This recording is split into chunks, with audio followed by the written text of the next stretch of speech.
John Dillinger. The name alone brings to mind images of daring bank robberies and thrilling escapes. He was a notorious criminal who terrorized the American Midwest during the Great Depression.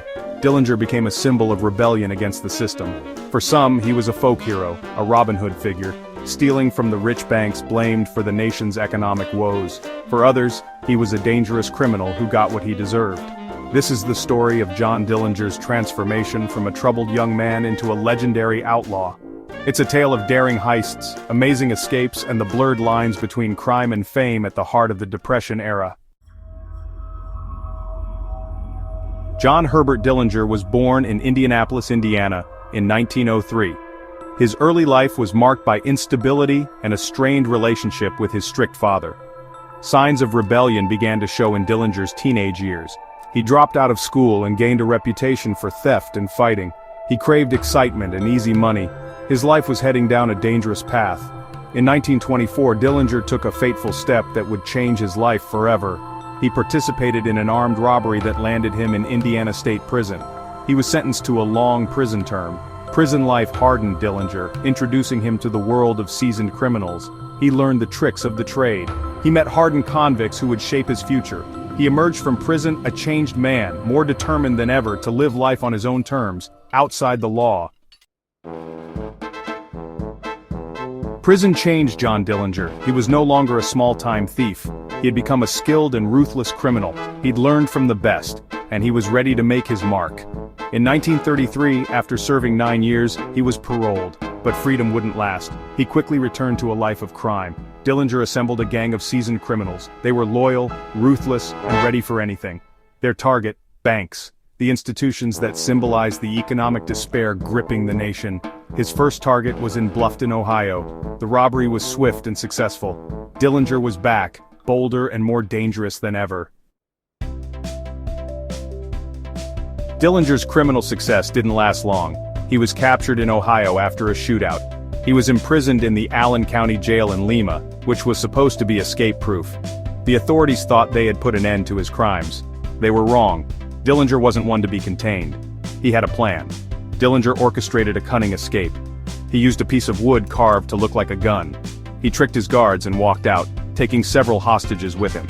This daring escape shocked the nation. He became public enemy number one. A legend was in the making. Part 5, Public Enemy Number 1, Dillinger's Reign of Robbery. After his escape from Lima, Dillinger and his gang embarked on a crime spree. They robbed banks throughout the Midwest. Dillinger became known for his audacity and uncanny ability to evade capture.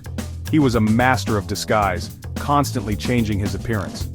What set Dillinger apart was not just his boldness, but also his charm. He was cool and collected under pressure. He treated some hostages with kindness, even returning one hostage's car and paying for its repairs. These actions added to his mystique.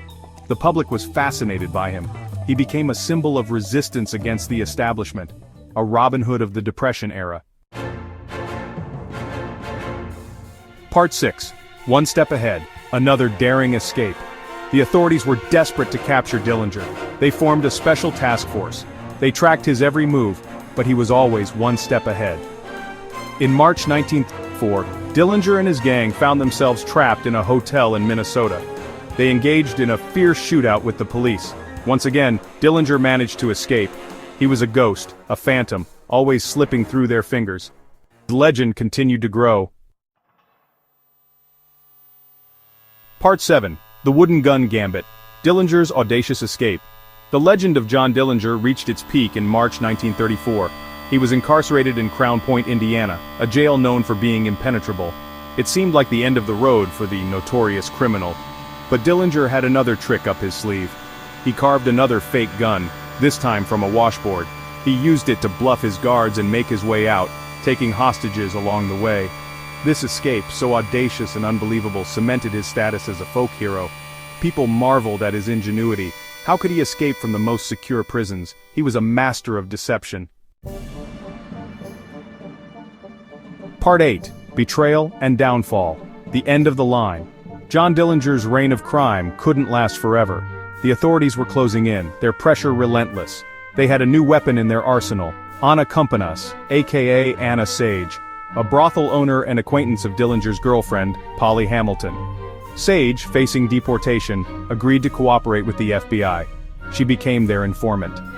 On July 22, 1934, Sage, wearing an orange dress as a signal to the agents, accompanied Dillinger and Polly Hamilton to the Biograph Theater in Chicago. They had come to see Manhattan Melodrama, a gangster film.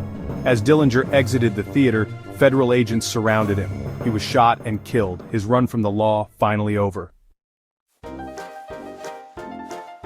Part 9. Dillinger's Legacy. Folk hero or cold-blooded killer? John Dillinger's death marked the end of an era. He was a product of his time. The Great Depression created an environment of despair and desperation, and Dillinger, with his daring robberies and Robin Hood-like image, captured the public's imagination. Dillinger's legacy remains complex. He was a ruthless criminal who terrorized countless innocent people. He was also a captivating figure who exposed the flaws in the justice system. He became a legend, his story told over and over again, a cautionary tale of crime and punishment, despair, and defiance. To this day he remains an enigma, a symbol of an era where the lines between good and evil, hero and villain, were blurred by circumstance and public perception.